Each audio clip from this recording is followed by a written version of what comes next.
Hello everyone, চলে এসেছি আরও একটা নতুন ভিডিওতে। এই ভিডিওর মধ্যে আমি দেখাবো আমি বাড়িতে কি করে খুব সহজে কেক বানাই। তো সেটাই চলো তোমাদের সঙ্গে আজকে একটু শেয়ার করা যাক। যদিও এই ভিডিওগুলো বেশ অনেক দিন হয়ে গেছে, যেহেতু এর আগে 25শে ডিসেম্বর নিউ ইয়ার সবই চলে গেছে, তো সেই তখন আর কি বাড়িতে কেক বানিয়েছিলাম। তো সেই কেকটা কিভাবে বানিয়েছিলাম তো সেইটাই আজকে বলবো। তো প্রথমে কিছু জিনিস আর কি রেডি করে নিচ্ছি, রেডি হয়ে গেলে তারপর আর কি বেশি সময় লাগবে না। এখানে আমি কিছু ড্রাই ফ্রুটস নিয়েছি। আজকে আমি বানাবো হচ্ছে প্লাম কেক, যেটা ক্রিসমাস স্পেশাল আর কি প্লাম কেক, অনেক ড্রাই ফ্রুটস থাকে, তো সেইগুলোই নিয়ে নিয়েছি। তো কিভাবে বানাই চলো দেখবে। প্রথমে বাড়িতে আর কি যার কাছে যা ড্রাই ফ্রুটস মনে হবে যেগুলো আর কি জোগাড় করতে পারবে সেইগুলো দিলেই হবে। এতে কোনো ইয়ে নেই যে এটা দিতেই হবে বা না দিলেও হবে। তো যত আর কি বেশি ড্রাই ফ্রুটস হবে ততই কেকটা খেতেও ভালো লাগবে। আমি এখানে নিয়েছি হলো মোরব্বা, তারপর চেরি, কাজু বাদাম, আমন্ড বাদাম, খেজুর, টুটি ফ্রুটি, এই সবগুলোই নিয়েছি। হ্যাঁ, তো প্রথমে এগুলো একদম ছোট ছোট করে কেটে নিচ্ছি। আর কেটে নেওয়ার পর দেখো এখানে 1 চামচ করে একটা বাটির মধ্যে সব নিয়ে নিচ্ছি। প্রথমে কাজু বাদাম, আমন্ড বাদাম, টুটি ফ্রুটি, চেরি, তারপরে মোরব্বা, আর এখন যেটা দেখছো এটা হচ্ছে অরেঞ্জ জুস। তো আজকে আমি একদম বাড়িতে থাকা কমলা লেবুর রসটাকেই কিন্তু ব্যবহার করছি, যেহেতু আমি একদম খুব সহজভাবে দেখাবো কেকটা কিভাবে বানাই। এর আগে যখন বানিয়েছি আমি কিন্তু কেনা অরেঞ্জ জুস দিয়ে বানিয়েছিলাম, তবে আজকের রেসিপিটা সম্পূর্ণ বাড়িতে থাকা জিনিস দিয়েই তৈরি হয়ে যাবে। কাটতে কাটতে দেখো আবার একটু খেয়েও নিলাম, খেতে বেশ ভালোই লাগে। আর যে এই যে কিছুটা ভিজিয়ে রেখেছি, যেগুলো লাস্টে কাটলাম ওগুলো একটু বড় বড় করে কেটেছি, ওগুলো হচ্ছে কেকের ওপরে সাজানোর জন্য কিন্তু দেব। আর এরপর কেক বানাতে আর কি যা যা বাসনপত্র আমার লাগবে সেগুলোই একটু প্রথমে রেডি করে নিচ্ছি। তো এখানে আমার কিছু মেজারমেন্ট কাপ আছে, আর বাকি কিছু থালা বাসনও আছে যেগুলো আমি কেক বানানোর সময় বার করি, আর ওগুলো অন্য সময় আর কি তুলে রাখি, যেহেতু এগুলো আমার কেকের আলাদা আর কি বাসন। এই যে এই বাটি ঘটি সব আমি নিয়ে নিয়েছি কেক বানানোর জন্য। আর তারপর আর কি চিনি, ময়দা সব রেখে দিচ্ছি, সব গুছিয়ে গুছিয়ে রাখবো, তারপর শুধু এক এক করে সব মিশিয়ে দেবো। তো প্রথমে চিনি নিলাম, আর এখন নিচ্ছি হলো ময়দা।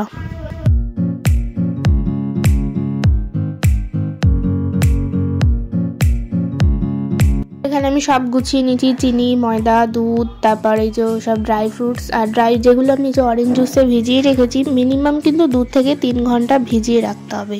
তো প্লাম কেকের যেটা মেন আর কি ক্যারামেল, তো সেটাই প্রথমে আর কি বানিয়ে নিচ্ছি, যেহেতু ঠান্ডা করতে হবে। আর এটা বানাতে কিন্তু খুবই সাবধানভাবে বানাতে হবে। যদি গ্যাসের ফ্লেম কোনোভাবে আর কি বেড়ে যায় তাহলে কিন্তু পুড়ে যেতে পারে, বা এটা কিন্তু গায়ে ছিটকোতে পারে। এটা খুবই সাবধানে আর কি বানাতে হবে। এর আগে একদিন কেক বানিয়েছিলাম, তখন আমাকে 2 বার করে বানাতে হয়েছিল। প্রথমবারেরটা ভাগ্যিস টেস্ট করে দেখছিলাম পুরো কেমন একটা তেতো তেতো হয়ে গেছিলো। তো এখানে চিনির মধ্যে কোনো জল ছাড়াই ওটা অত সুন্দর কালার চলে আসে, এবং কালার চলে আসার পর আস্তে আস্তে অল্প অল্প করে জল মিশিয়ে ক্যারামেলটাকে পাতলা করতে হয়। আর এবার কেক বানানো আমি শুরু করে দিয়েছি, সব কিছু আগে গুছিয়ে নিলাম, দেখলেই তো। তো প্রথমে বাটির মধ্যে দুধ দিলাম, দুধ আর তেলটা সমান সমানই দিয়েছি। এরপর ভালো করে নাড়িয়ে নিয়ে এখানে আমি সিনামন পাউডার দিচ্ছি, তবে এখানে আরও কিছু দেয়, নাটমেগ পাউডার, তারপর এই সবগুলোই। তবে আমি আজকে বলেইছি বাড়িতে থাকা জিনিস দিয়েই খুব সুন্দরভাবে বানাবো।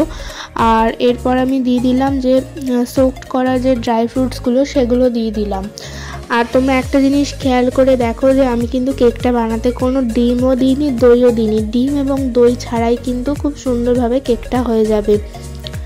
সব কিছু দেওয়ার পর আমি ময়দা দিয়েছিলাম, আর এরপর যে ক্যারামেলটা অল্প অল্প করে দিচ্ছি, আর ব্যাটারটাকে কিন্তু রেডি করে নিচ্ছি। একবারে দিইনি, কতটা কি পরিমাণে লাগবে সেই বুঝে বুঝে দিচ্ছি। তো পুরোটাই দিয়ে দিয়েছিলাম লাস্টে। চিনি আর ময়দা সমান সমানই নেয়, তবে আমি কিন্তু চিনি একটু কমই নিয়েছিলাম, বেশি মিষ্টি পছন্দ হয় না। তো যারা বেশি মিষ্টি খাও তারা চিনি আর ময়দা সম পরিমাণেই নেবে। ব্যাটারটা দেখো, ব্যাটারের কনসিস্টেন্সিটা একদম ঠিকঠাক হয়েছে, পুরো রেডি।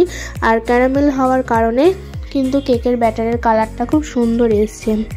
এরপর আমি কিছুক্ষণ রেস্টিংয়ের জন্য রেখে দিলাম। এরপর আমি কেকটা বানাবো হচ্ছে হাঁড়িতে। তোমরা মাইক্রোওভেনেও বানাতে পারো, আবার হাঁড়ি, প্রেশার কুকার, সসপ্যান যা ইচ্ছা তাতেই বানাতে পারো।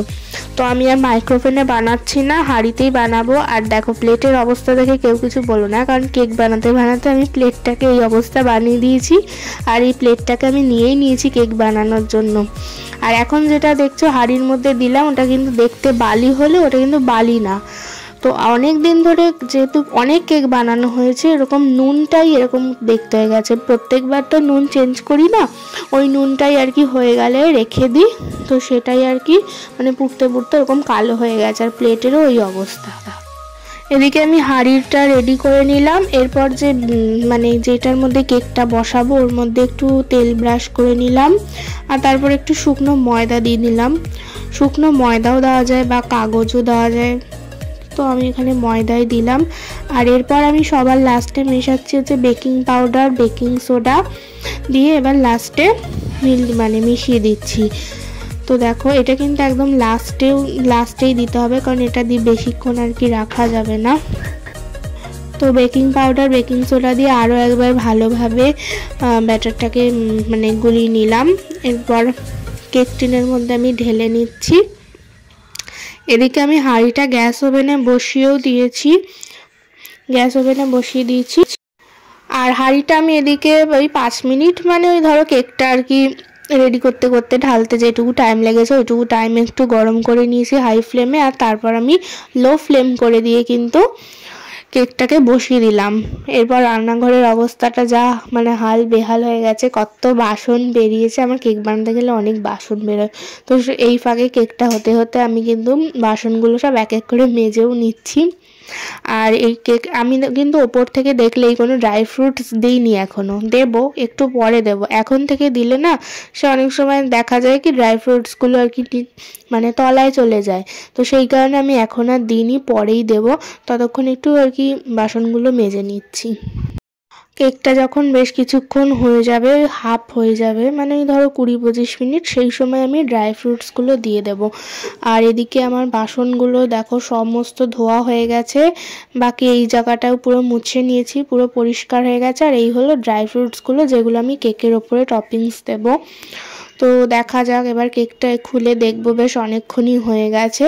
আর এদিকে গল্প করতে করতে মানে গল্প নয়, একটু ফোন দেখতে দেখতে আমি ভুলে গিয়েছিলাম যে ড্রাই ফ্রুটসগুলো দিতে হবে, আরও একটু আগে দিতে হতো, তবে আমার একটু লেটই হলো দিতে দিতে। আর দেখো এখন হচ্ছে 45 মিনিট, 45 থেকে ওই 50 মিনিট পর আবার কেকটা কিন্তু একদম রেডি। আর এই হলো কেক, যেটা তোমাদের আমি কেকটা এটা পরের দিনকার দেখাচ্ছি। কেকটা কতটা সুন্দর হয়েছে, কোনো ডিম নেই, দই নেই, ডিম ছাড়া দই ছাড়া একদম প্লাম কেক, দোকানের মতো প্লাম কেক কিন্তু একদম রেডি। আর ভেতরটাও দেখো কত সুন্দর হয়েছে, সফট হয়েছিল অনেক, পুরো দোকানের মতন হয়েছিল। আর খেতেও খুব ভালো হয়েছিল। আর কালারটা তো দেখছোই কত সুন্দর হয়েছে, পুরো প্লাম কেকের কালারই। তো কেমন লাগলো ভিডিওটা, তোমরাও বাড়িতে বানিও।